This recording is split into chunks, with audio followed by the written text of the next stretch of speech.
Hi everyone. Thank you so much for being here this evening. I see so many familiar faces. How have you been? During this period, I heard people losing their jobs, and even those who just graduated, have a hard time searching for one. I hear of people getting all stressed up because they eat, sleep, work, and play all in the same place at home. With your holiday plans disrupted, even the clocking KrisFlyer miles doesn't make any sense anymore. There were days where all things could go wrong. All actually went haywire. And you felt the whole sense of hopelessness, helplessness, and wonder, what is that meaning of life? I experienced many failures in my life. Maybe you too can relate to my story. I was a playful boy in my primary school years. My dad's a taxi driver and my mom a housewife. I landed up into a secondary school which I never even chose in my top 10 choices. And I was even beaten up in a toilet on the first day of school. What a great start to school, right? I just want to get over with it and get out of school. But I knew that it would take some time. I often skip school and work part-time. It is to no surprise that it actually affected my results, and I even repeated my O levels at Sec 5. Don't try too hard to strain your eyes to see what is my score. The underlying rate tells it all. I failed badly in my studies. The only good that is I managed to get the long service award in the Boys Brigade. This whole loss of interest in my studies led me to all sorts of vices like gambling, shoplifting, smoking marijuana, even binge drinking. That failure in my studies made me lose my purpose in life. I became the god of my own life.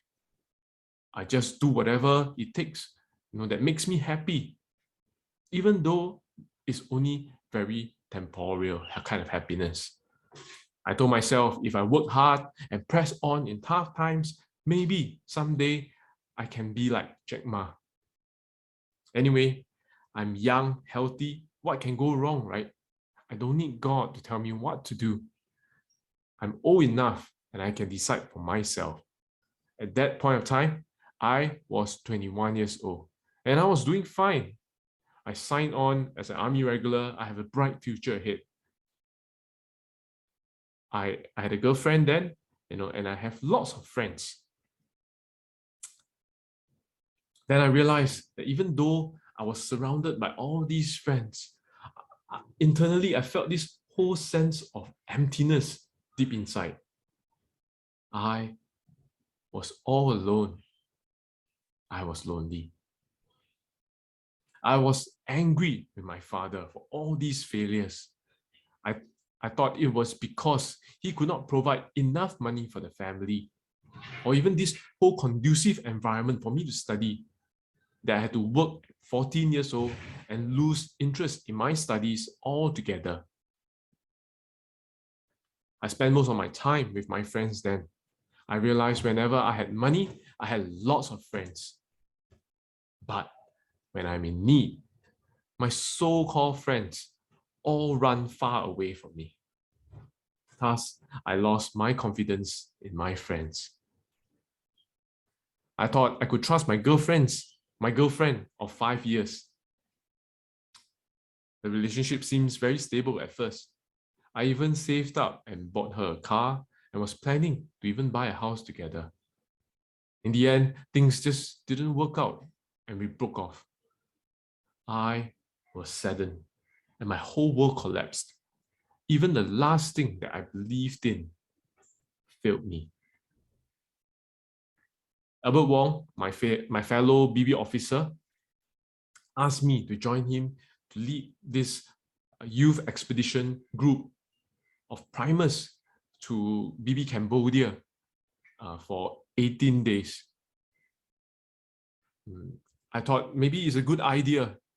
Anyway, I think I need a timeout. But in army, I was only entitled 10 days of leave each year. So after we talked, we prayed about it, and I left it to God. When I then spoke to my army officer about this Cambodia community service trip, he suggested that I apply for this army community service leave. I didn't even know there's such a thing. After preparing some administrative documents to prove and 2 rounds of interview to share about my trip, it was only approved 1 month before our departure. For me, I was very thankful for this trip. It literally changed my life. It changed my life when I saw the kind of happiness in those who had so little in life. I heard powerful testimonies of, it was like God speaking to me, through the individual lives of the participants. I also got to speak to the Cambodian family members who have been Cambodians who have family members that were killed in the Khmer Rouge time. They actually escaped and they came back after knowing Christ to forgive their killer. It made me question, who is this God that can make all these things possible? My failures in life seems so small compared to what all these people went through. God used this trip to heal me, a broken-hearted man. God restored my faith in him, even when I was unfaithful in my living. God was faithfully pursuing me. God sent me help when I married Cherry, my Bible study co-leader, a wife who gave me many wise advice and encouraged me in my walk. Despite our huge differences in our educational levels, she respected me and trusted me. God blessed me with 2 sons, David, 13, and Joshua, 11. They taught me important lessons as a father on role modeling. They were like a mirror of what I do and say. I realized that what is most important is not what is on the outside, but what's in the inside. And I asked God to shape and mold my character as I seek for his forgiveness in areas that I was weak in. God surrounded me with this whole group of pastors when I was invited by my senior pastor to join the pastoral team in Adam Road Presbyterian Church. The pastors guided me and taught me what it means to live an other people-centered life, placing other people first before my own needs. God also empowered me with trust from the church leadership to manage the Boys and Girls Brigade ministry. He challenged me to serve in this ministry for 22 years and 8 years as a pastoral staff worker, before sending me to Singapore Bible College to be further equipped with the knowledge of God, culture, and people. It is indeed a real miracle for me, because I have never written a research paper, not to talk about a thesis. I can literally see how God helped me to overcome my fear of books and allow me to enjoy learning once again at the age of 40. God restored my relationship with my father when he helped me to see beyond my father's weaknesses and admire him for his perseverance of being a man who who prayed for me continuously, even when I was a failure in life. He did not give up hope on me. God, who is my Father in heaven, displayed his graciousness to me when I'm a failure in my studies, when I'm a failure in my relationships, when I'm a failure in my spiritual life. God showed me what is more important in life, apart from getting good results, a high-paying job, or even a high social status in life. God gave me hope through his son, Jesus, who taught me how to love. He also taught me how to forgive and live life in a meaningful manner. All glory be to God. Amen.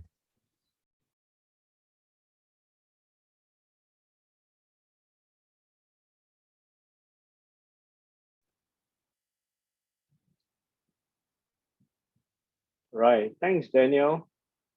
Are you appending anything to the video? Not really, actually. The video explains quite a fair bit. Unless you have any questions, Okay. Yeah. We'll take the Q&A after this. Sure. All right, but thanks so much for your video and touching sharing regards to your life failures. It takes a lot of courage to open up to people about where our weaknesses are. And I think you have progress, and God has helped you a lot and show his power to be able to bring you out of these failures. So I'll leave the questions later on from the people attending. All right, and so you'll be prepared. They may dig your emotions deeper, but I'm sure you have it there to share. All right, the floor is open. I think we can move into multiple screens, and yeah. Okay, over to anyone else who wants to throw in a Q&A. Yeah.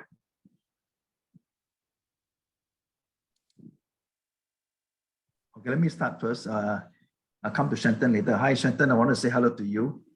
Yeah. Okay, Daniel, you started talking about a BB when you say as a pioneer, somebody, an officer invited you to lead in a trip to Cambodia. But tell us a little bit more about what get you to join the BB since you were a rascal, and I don't know how you get into the BB. Oh, a very long story though. I'm actually the batch 1 of 63rd company. 63rd is also 63rd is a very interesting number. If you are given this number, it has a record of closing down 3 times already. This is the 3rd time as a BE. I mean, now I'm in Exco. This is the 3rd time that we actually closed down this company due to manpower or school closure, school merger or things like that. And interestingly, I on my 2nd year in the BB, I think I mean, due to recruitment, I like the badges, everything. So I joined the BB when I was Sec 1, and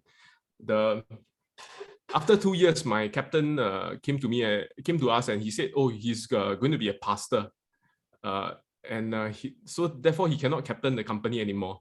So that's how our company was passed over to Mr. Raymond Kwok from 39. So I joined the 39 company as a then I think a lance corporal. That's why our relationship is very close to the 39, and then from there, I mean, I'm thankful all this while. Even though all this while I have officers surrounding me, I'm also thankful that it's all the unspoken background heroes, that actually shape and mold my life in the midst of me being, in all those vices. So you kind of put on a kind of two-faced person. On a Monday to Friday, you are that bad boy in school, and then when you skip school, and then on a Saturday, then there comes you, wearing that smart uniform and appearing at parade, and trying to look good. After a while, the whole idea of it haunts me. When my chaplain shared with us about the story of the Pharisee, I saw myself as a Pharisee, someone who is not, my faith and my outer appearance, doesn't square up. Yeah, so I think at one of the BB camps, I mean, then I was I started serving as an officer in 34th when I was 19 years old. And then I was still smoking. I have not kicked the habit yet. But it hit me one of those devotions where, I sat down and as an officer, even during camps, we were sometimes trying to sneak out, at the back gate. There a few of the officers, we were smoking, as BB officers. I mean, I'm very ashamed to say that, but yet, interestingly, it hit me very hard. How every time when the chaplain preached, right, the word didn't just hit the boys, it hits the officers as well. Officers who have not lived their life according to the word. And the worst is we are the ones who are teaching the word and supposed to role model our lives, right? So that actually makes me reflect on my living, and that actually kind of also allowed me to and kind of shake me. I can only choose one master. At one point of my life, I think after that Cambodia trip, I made a very clear choice to choose God as my master. Thank you for that question. Thank you. Daniel, maybe I just wanted to clarify, you gave your life to God at a certain stage, or your family, you were born into a Christian family, because you said your father was praying for you. So just some clarity. Oh yeah, sorry. I born in a Christian family, but I refuse to adopt my father's God. I want to discover Jesus for myself. I mean, that's the whole idea of, my father is a first generation Christian. The rest of my families they are Catholic. So I find it very difficult to just accept, my father's God as my God. So so all these years I was just grappling, and I think I found Jesus for myself. I'm thankful. Yeah, so now I could understand, how it feels like to be my son. Recently, like the CCA, my son just joined. He had a choice, in terms of he just Sec 1 this year. So he said, Dad, I don't want to be your shadow in the boys' brigade. I said, fine, it's okay. You can join any other CCA.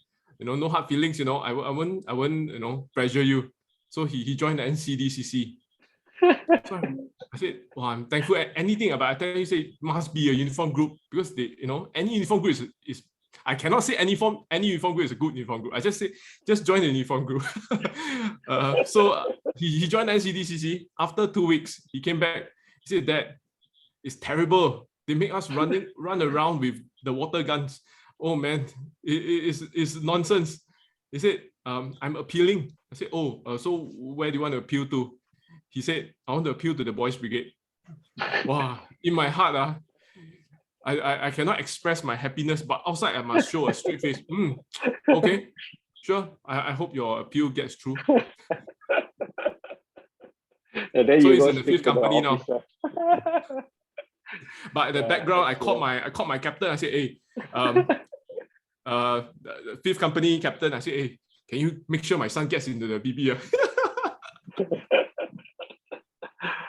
All right. Anyone else with question for both Shenton and Daniel? Yeah. Hi. This is Teck Chai here, former 20 company. Questions for brother Daniel. So will you be training your son to become a future foundersman?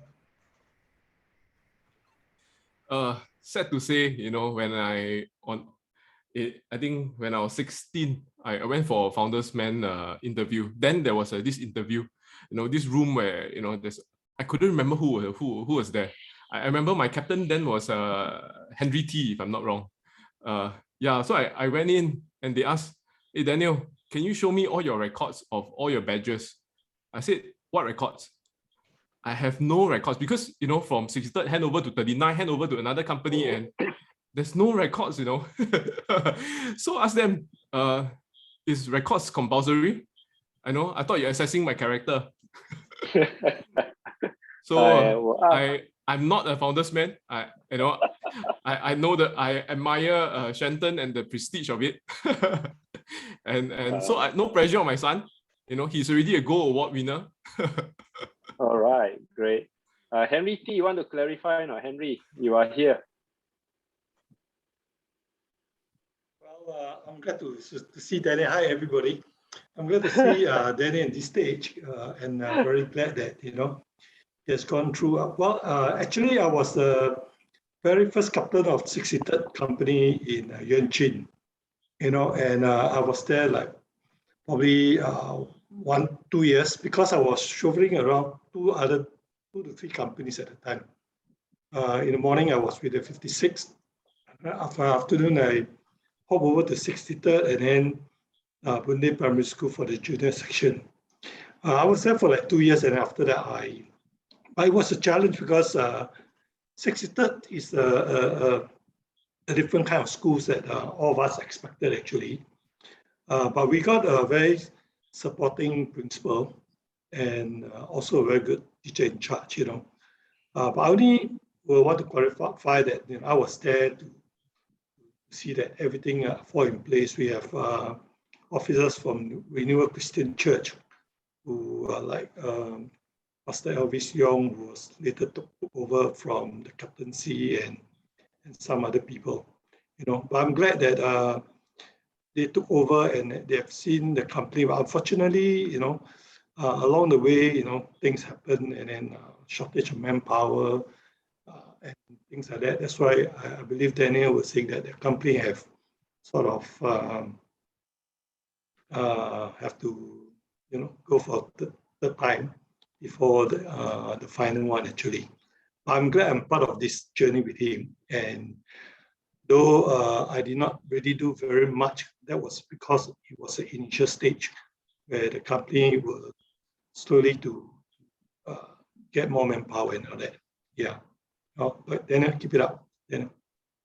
Yeah, thanks, Sorry Henry. to pressure you. this room is very interesting. If you look at all the people, wow, I have so many captains that appear in my life. Oh man, this is.